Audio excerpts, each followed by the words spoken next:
काव्य प्रयोजन के अंतर्गत हमने पहले भाग में यश प्राप्ति, धन प्राप्ति और व्यवहार ज्ञान को देखा।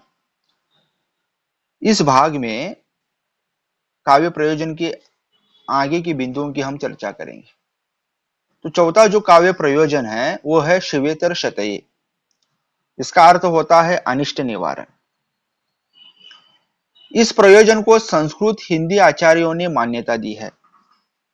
वैयक्तिक अनिष्ट निवारण के साथ साथ सामाजिक अनिष्ट निवारण हेतु भी काव्य लिखा जाता है।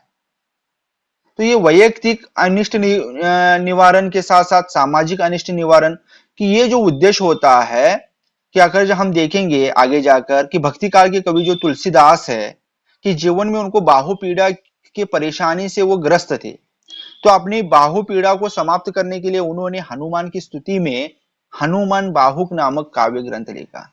ये इनकी वैयक्तिक अनिष्ट निवारण को दूर करने के लिए उन्होंने लिखा है। सामाजिक पद्माकृत ग्रंथ गंगा लहरी की चर्चा भी इसी क्रम में की जा सकती है। मयूर कवि ने सूर्य के कोढ़ निवारण की प्रार्थना करते हुए सूर्य शतक की रचना की। कुरुक्षेत्र में रामधारी दिनकर जी ने शिव भावना की ही प्रतिष्ठापना की है। भीषण संहार के उपरांत प्राय हुई विजयश्री को दिनकर जी ने युधिष्ठिर के द्वारा पूर्ण रूपेण तिरस्कृत कराया है।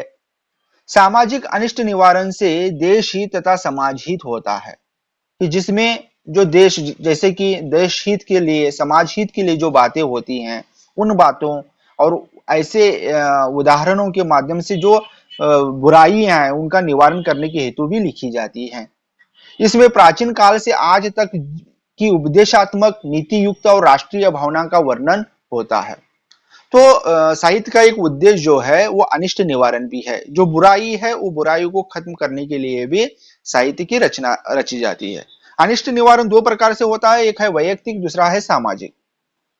तो वैयक्तिक दुख दर्द को दूर करने के लिए भी ऊपर हमने उदाहरण देखे, जैसे तुलसीदास जी ने हनुमान बाहुक लिखा है, पद्माकर ने गंगा लहरी लिखा है, मयूर कवि ने सूर्य के कोढ़ निवारण की प्रार्थना करने हेतु सूर्य शतक की रचना की है। तो बहुत सारे कवियों ने अपने वैयक्तिक परेशानियों को दूर करने के लिए भी रचनाएं लिखी हैं।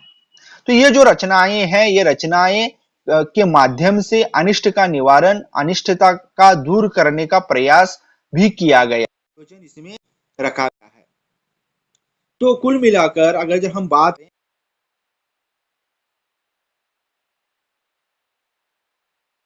अर्थ प्राप्ति, तीसरा व्यवहार ज्ञान और चौथा शिवेतर शतये, पांचवा जो है वो है आनंद देना। काव्य का एक और प्रयोजन है, काव्य के माध्यम से आनंद को प्राप्त करना, आनंद को हासिल करना। इसे सद्य परिनिर्वतये कहा गया है। सद्य का अर्थ होता है तुरंत और परिनिर्वृत्तये का अर्थ है आनंद देना। रस रूपी आनंद का मिलना काव्य का प्रयोजन है। तो पांचवा जो काव्य का प्रयोजन माना गया है वो रस रूपी आनंद का मिलना है। जैसे कि आजकल हम फिल्में देखते हैं या कोई रचना पढ़ते हैं, कविता पढ़ते हैं, गजल सुनते हैं, उद्देश्य हमारा रहता है कि इससे हमें आनंद की प्राप्ति हो, हमारा मनोरंजन हो सके। विशेष बात है कि यह आनंद कवि तथा पाठक दोनों को मिलता है। इसकी खासियत यह है कि इस चीज से जो है ना वो दोनों भी आनंदित हो जाते हैं, दोनों को इसमें भरपूर आनंद मिलता है, फिर चाहे वो कवि हो या पाठक हो। साहित्य में यह प्रयोजन किसी न किसी रूप में आज तक चला आ रहा है। मतलब शुरू प्राचीन काल से लेकर आज तक जितने भी लोग साहित्यकार लिख रहे हैं, साहित्य कर रहे हैं, साहित्य की सेवा कर रहे हैं, उनको यह प्रयोजन किसी न किसी रूप में मिलता ही है। रस रूपी आनंद जीवन की वेदना तथा विषमता को हटाकर शांति के मनोराज्य की स्थापना करता है। रस रूपी आनंद जीवन की वेदना तथा विषमता को हटाकर शांति के मनोराज्य की स्थापना करता है। उसे ही ब्रह्मा स्वाद सहोदर कहा जाता है। मैंने एक उदाहरण सुना था एक गीत को लेकर कि वो गीत जो है, अगर जब हम उस गीत का भावार्थ देखें तो एक प्रेमी प्रेमिका को कह रहा है कि वो एक गीत है, अगर कि तू मेरा साथ देना। लेकिन मैंने जब एक किसी कार्यक्रम में देखा था कि वो गीत जो है कैंसर पीड़ित मरीजों की इलाज करते समय उस गीत को सुनाया जाता था, और उन पीड़ित, दुखी, कैंसर ग्रस्त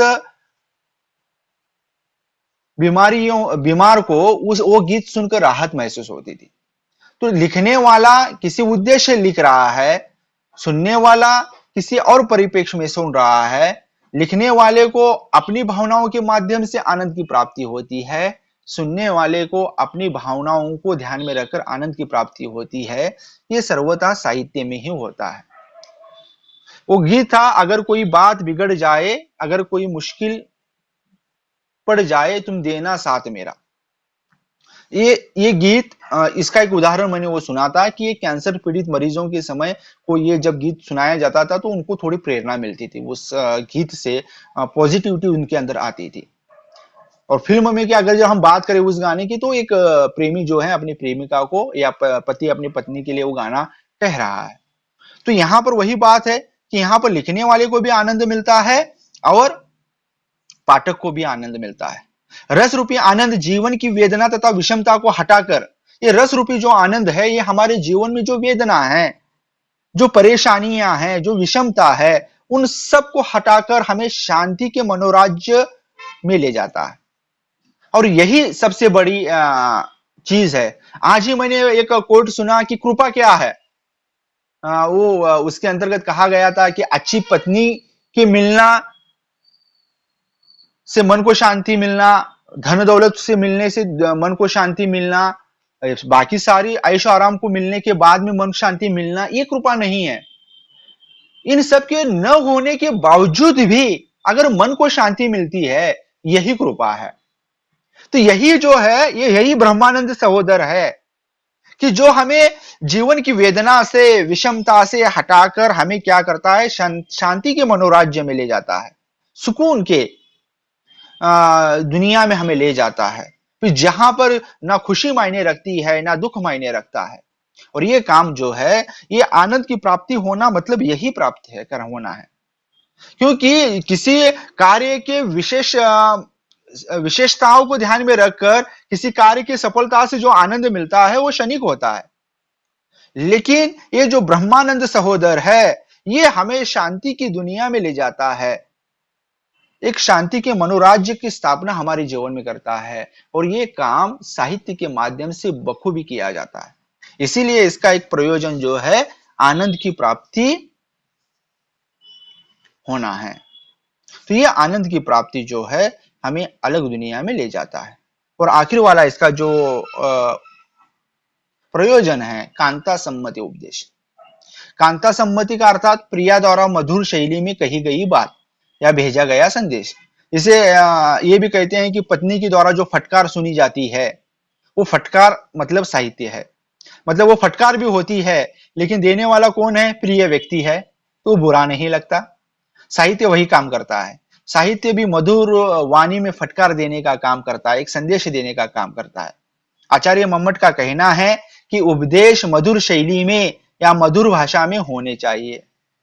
अगर किसी को कोई बात समझानी है तो उसे चिल्लम चिल्ली कर कर, डांट फटकार कर समझाने से अच्छा अगर जो उसे प्यार से समझाएं तो बहुत जल्दी समझ आता है। और साहित्य की शैली यही है कि वो उपदेश करता है, लेकिन उसके उपदेश का तरीका बड़ा मधुर होता है। वो मधुर भाषा में अपनी बात को कहता है। प्रिया के मधुर शब्दों का असर यथाशीघ्र होता है। इसीलिए कहते हैं ना कि हमारे यहाँ पर एक बात चलती रहती है कि लड़की की जब शादी हो जाती है, वो पत्नी की सारी बातें सुनता है, माँ की कोई बात नहीं सुनता। पत्नी की क्यों बातें सुनता है? क्योंकि पत्नी की बातों में मधुरता छुपी हुई रहती है। वो बड़े प्यार से कहती है, तो प्यार से कहा तो समझ गया। तो प्यार से कोई भी अगर कोई बच्चे को कोई बात समझाना है, कोई भी चीज समझानी है, अगर जो उसमें हम प्यार मिलाए, उसमें हम मधुरता मिलाए, तो वो बातें उसके जहन पर ज्यादा असर डालती है बजाय चिल्लाने के।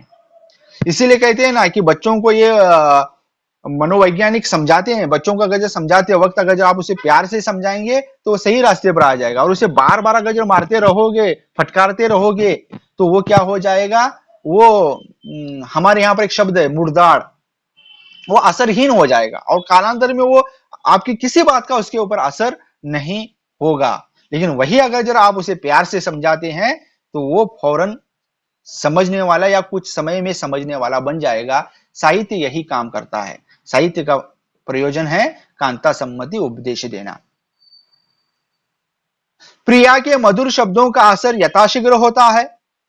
प्रभु समस्त, सहृदय समस्त और कांता सम्मत आदि 3 प्रकार के वचनों का शास्त्र में वर्णन है। प्रभु सम्मत, सहृदय सम्मत और कांता सम्मत आदि 3 प्रकार के वचनों का शास्त्र में वर्णन है। साहित्य एक ऐसा माध्यम है जो श्रोता या पाठक पर अपना प्रभाव डाल सकता है। सुंदर, कोमल और सरस भाषा साहित्य को रोचक बनाती है। कहा जाता है केशव के एक छंद ने बीरबल को प्रसन्न कर राजा इंद्रजीत सिंह पर किया गया जुर्माना पूर्ण रूपेण माफ किया था। रीतिकाल के कवि बिहारी ने राजा जयसिंह को दोहा लिखकर भेजा था। बिहारी के एक दोहे ने राजा जयसिंह का जीवन बदला था। तो ये कहानी बताई जाती है कि जब बिहारी जो राजा जयसिंह के पास दरबार में गए थे तो उस समय राजा अपनी छोटी पत्नी जो अभी भी यौवन जिसे हासिल नहीं की थी, कुमारिका थी, उसके प्रेम में इस प्रकार से डूब गए थे कि वो राजपाट भी छोड़ चुके थे, वो दरबार में आते ही नहीं थे। और जब बिहारी उनको मिलने के लिए जाते हैं तो दरबान कहता है कि मैं आपका कोई फायदा नहीं है क्योंकि राजा तो आते ही नहीं है। फिर जब स्थिति पता चल जाती है तब बिहारी एक दोहा लिखकर राजा जय सिंह के पास भेज देते हैं। वो दोहा है, नहीं पराग पराग, नहीं मधुर मधु, नहीं विकास यही काल। नहीं पराग, नहीं मधुर मधु, नहीं विकास यही काल, अली कली सो बंध्यो, आगे कौन हवा। यहाँ पर उन्होंने एक उदाहरण दिया है प्रकृति के माध्यम से अपनी बात समझाने का। यही कांता सम्मति उपदेश है।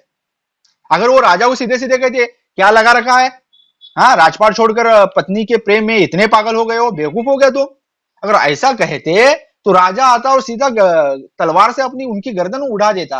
लेकिन उन्होंने क्या समझाया, नहीं पराग, नहीं मधुर, नहीं विकास यही काल, अली कली सो बंध्यो, आगे कौन हवा। वो समझा रहे हैं कि अभी तक इसमें पराग नहीं आया। पराग मतलब जो फूल खिलने के बाद में परागकण आते हैं। अभी तक इस फूल में मधु नहीं आया, मतलब रस नहीं आया। अभी इसका पूरी तरह से विकास नहीं हुआ। अगर ये पूरी तरह से हो जाएगा तो ये कली जो है, कली मतलब भौरा, तुम्हारी तो हालत पर फिर उस समय तुम्हारी क्या हालत होगी।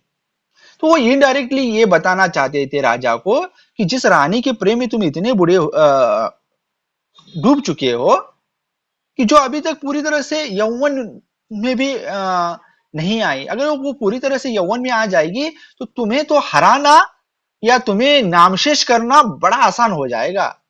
कि तुम जिस तरीके से हरकत अभी कर रहे हो और ये बड़ी हो जाएगी और सुंदर हो जाएगी तो तुम तो पूरा का पूरा राजपाट छोड़ दोगे।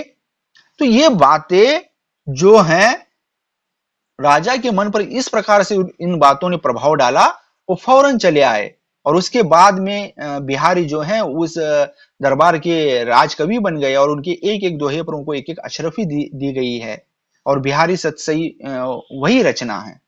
तो एक दोहा जो है वो ये काम कर सकता है, परिवर्तन ला सकता है। परिवर्तन लाने के लिए लंबी चौड़ी बात करने की जरूरत नहीं, सिर्फ 2 पंक्तियां जीवन में असर डाल सकती है। ये असर साहित्य के माध्यम से होता है, यही साहित्य का प्रयोजन है। इसे ही कांता सम्मति उपदेश कहते हैं कि मधुर शब्दों के माध्यम से अपनी बात को समझाना, और जहां पर मधुर शब्दों का प्रयोग किया जाता है वो बात सामने वाले के ऊपर असर डालती ही डालती है।